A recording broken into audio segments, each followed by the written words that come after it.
दोस्तों अगला टॉपिक है आर्टिकल 60। आर्टिकल 60 में क्या है? तो आर्टिकल 60 में जो है राष्ट्रपति की शपथ या प्रतिज्ञान के बारे में बताया गया है। यानी कि आर्टिकल 60 में जो है प्रेसिडेंट की ओथ और एफर्मेशन के बारे में बताया गया है। तो दोस्तों समझते हैं कि आर्टिकल 60 क्या कहता है। तो आर्टिकल 60 बताता है जो है कि प्रेसिडेंट जो है शपथ कैसे लेता है।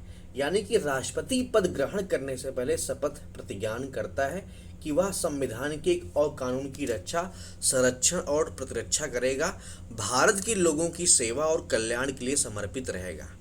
तो यहाँ पे पूछता है पेपर में कि जो है राष्ट्रपति को शपथ कौन दिलाता है।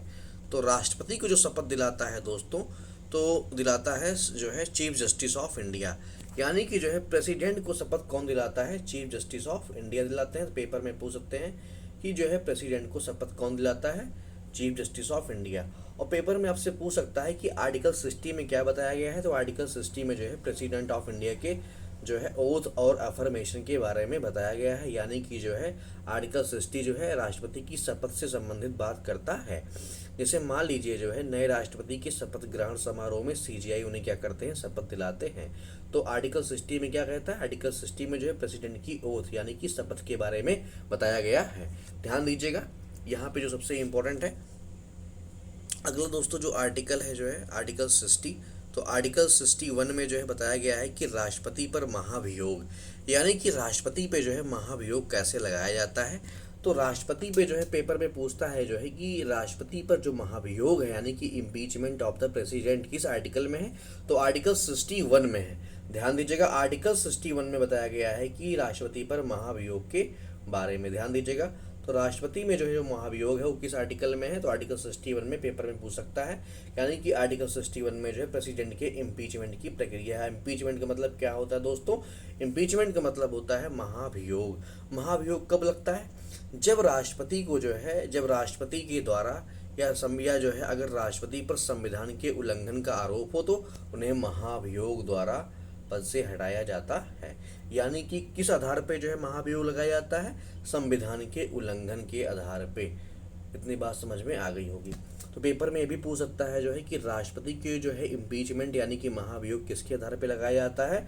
तो वायलेशन ऑफ द कॉन्स्टिट्यूशन यानी कि जो है संविधान के उल्लंघन। तो ध्यान दीजिएगा यानी कि जो है पहला जो स्टेप होता है आरोप, यानी कि आरोप जो है लोकसभा या राज्यसभा किसी भी हाउस से शुरू हो सकता है। उसके बाद क्या करना होता है? उसके बाद नोटिस देनी होती है, कम से कम 14 दिन का लिखित नोटिस देना होता है। रेजोल्यूशन, आरोप लगाने वाले हाउस उस रेजोल्यूशन को कम से कम 2/3 ऑफ टोटल मेंबरशिप से पास करते हैं। फिर क्या होता है? दूसरा हाउस आरोपों की जांच करता है, इन्वेस्टिगेशन करता है। अगर राष्ट्रपति को इस इन्वेस्टिगेशन में उपस्थित होकर के अपना पक्ष रखने का भी अधिकार दिया गया है। यानी कि जो फाइनल डिसीजन होता है, अगर दूसरा हाउस भी आरोप को 2/3 ऑफ टोटल मेंबरशिप से स्वीकार कर लेता है तो राष्ट्रपति हट जाता है। तो ध्यान दीजिएगा आर्टिकल 60 में बताया गया है कि प्रेसिडेंट की शपथ के बारे में, और आर्टिकल 61 में जो है इम्पीचमेंट यानी कि राष्ट्रपति को हटाने के बारे में। यानी कि जो है राष्ट्रपति को कैसे हटाया जाता है? संविधान के उल्लंघन पे, वायलेशन ऑफ द कॉन्स्टिट्यूशन। तो दोस्तों यानी कि 60 में प्रेसिडेंट संविधान बचाने की शपथ लेता है और आर्टिकल 61 में संविधान तोड़ने पर हटाया जाता है। ध्यान दीजिएगा बहुत ही इम्पोर्टेंट है ये। अब दोस्तों समझते हैं कि यहाँ पे आर्टिकल 61 में की जो पूरी प्रक्रिया है क्या है, आरोप कौन लगाएगा। तो आरोप जो है पार्लियामेंट के किसी भी हाउस, लोकसभा या राज्यसभा से शुरू हो सकता है। तो पूरी प्रक्रिया क्या दे रहे, तो नोटिस देना होगा, तो नोटिस देना पड़ता है। तो पहला क्या है, आरोप कौन लगाएगा? तो आरोप कोई भी हाउस लगा सकता है, यानी कि लोकसभा या राज्यसभा। ध्यान दीजिएगा यहाँ पे, यानी कि जो आरोप है वो कोई भी हाउस लगा सकता है, यानी कि लोकसभा चाहे राज्यसभा। और कम से कम जो है 14 दिन का लिखित नोटिस देना पड़ता है। तो नोटिस कितने दिन का देना पड़ता है भाई? 14 दिन का देना पड़ता है। क्या देना पड़ता है? रिटन नोटिस, यानी कि लिखित जो है नोटिस देना पड़ता है राष्ट्रपति को। और कितने मेंबर का समर्थन होना चाहिए भाई? नोटिस पर उस हाउस के कम से कम 1/4 मेंबर के हस्ताक्षर होने चाहिए। यानी नोटिस देने से पहले क्या करना है? 14 दिन पहले नोटिस देना होता है, और हाउस के कम से कम उस हाउस के, चाहे लोकसभा हो चाहे राज्यसभा हो, तो लोकसभा का कम से कम जो है 1/4 मेंबर होना चाहिए हस्ताक्षर। तो ध्यान दीजिएगा नोटिस पर उस हाउस के कम से कम 1/4 मेंबर के हस्ताक्षर होने चाहिए। अगला देखिए और पहला हाउस क्या करेगा, आरोप लगाएगा। उस हाउस में रेजोल्यूशन को कुल सदस्य के 2/3 बहुमत से पास करना होगा। तो हाउस में जो है दोस्तों रेजोल्यूशन यानी कि जो प्रस्ताव है उसको जो है 2/3 के बहुमत से पास करना होगा। और दूसरा हाउस जांच करेगा, यानी कि जो पहला हाउस है वो क्या करेगा, उसमें जो है बहुमत से पास करना होगा। फिर क्या करेगा, दूसरा हाउस आरोप की जांच करेगा या करवाएगा। तो राष्ट्रपति को इस जांच में उपस्थित होने और अपने पक्ष रखने के भी अधिकार होते हैं। ध्यान दीजिएगा यहाँ पे, जो कि बहुत ही इंपॉर्टेंट है दोस्तों। अगला देखते हैं जो है, और जो दूसरा हाउस भी पास करे इसको, यानी कि अगर दूसरा हाउस भी आरोप को कुल सदस्य संख्या के 2/3 बहुमत से स्वीकार कर लेता है तो राष्ट्रपति पद से हट जाता है। तो यहाँ पे ध्यान दीजिएगा, बहुत ही इंपॉर्टेंट है, यानी कि अगर दूसरा हाउस भी आरोप को कुल सदस्य संख्या के 2/3 बहुमत से स्वीकार कर लेता है तो राष्ट्रपति क्या होता है, पद से हट जाता है। तो दोस्तों यहाँ पे जो बात हो रही है स्पेशल मेजोरिटी की हो रही है। स्पेशल मेजोरिटी का मतलब क्या होता है, तो स्पेशल मेजोरिटी का मतलब होता है कि संविधान में स्पेशल मेजोरिटी के अलग अलग प्रकार हैं। तो इस कंटेक्स्ट में हम इसको देखते हैं कि आर्टिकल 61 में और कौन सा जो है टर्म स्पेशल मेजोरिटी की बात करता है।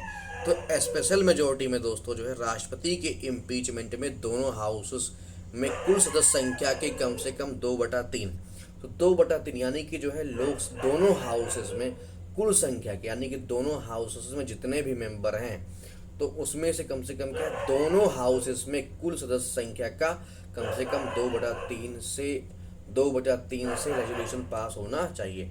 मान लो किसी हाउस की कुल संख्या जो है 100 है तो 2/3 यानी कि 66, यानी कि कम से कम 67 सदस्य होने चाहिए। ध्यान दीजिएगा, जो कि बहुत ही इंपॉर्टेंट है। अगला देखते हैं दोस्तों,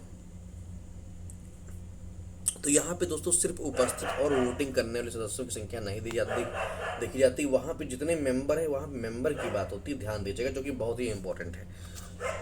दोस्तों अगला क्वेश्चन देखते हैं। यहाँ पे क्वेश्चन पूछा गया है कि एग्जाम में आया हुआ है, उनको जरा देखते हैं कि राष्ट्रपति पर महाभियोग के संबंध में कथनों पर विचार करिए। तो राष्ट्रपति पर महाभियोग का आरोप संसदीय सदन में लगाया जा सकता है, ये बिल्कुल बात सही है, तो स्टेटमेंट 1 सही है। और आरोप लगाने के प्रस्ताव के लिए सदन की कुल सदस्य संख्या के कम से कम 1/4 सदस्यों का हस्ताक्षर आवश्यक है, अभी हमने पढ़ा था, बिल्कुल सही है। ध्यान दीजिएगा, बहुत ही इंपॉर्टेंट है। आरोप लगाने वाले सदन में के प्रस्ताव में उपस्थित एवं मतदान करने वाले सदस्यों के 2/3, तो यहाँ पे हमने ऐसा नहीं पढ़ा है, हमने पढ़ा है जो है कि प्रस्ताव में उपस्थित एवं मतदान करने वाले नहीं, जितने जो मेंबर वहाँ पे, जैसे 500 मेंबर है, 543 मेंबर अगर लोकसभा में है तो उसका 2/3 मेंबर होना चाहिए, ना कि उपस्थित और जो है मतदान करने वाले, ऐसा नहीं है। तो थर्ड जो स्टेटमेंट हो क्या हो जाता है, रॉन्ग हो जाता है। तो इसमें जो सही हो जाएगा दोस्तों 1 और 2 इसका आंसर सही हो जाएगा। ध्यान दीजिएगा, इसका कौन सही हो जाएगा भाई, 1 और 2 इसका ऑप्शन सही हो जाएगा।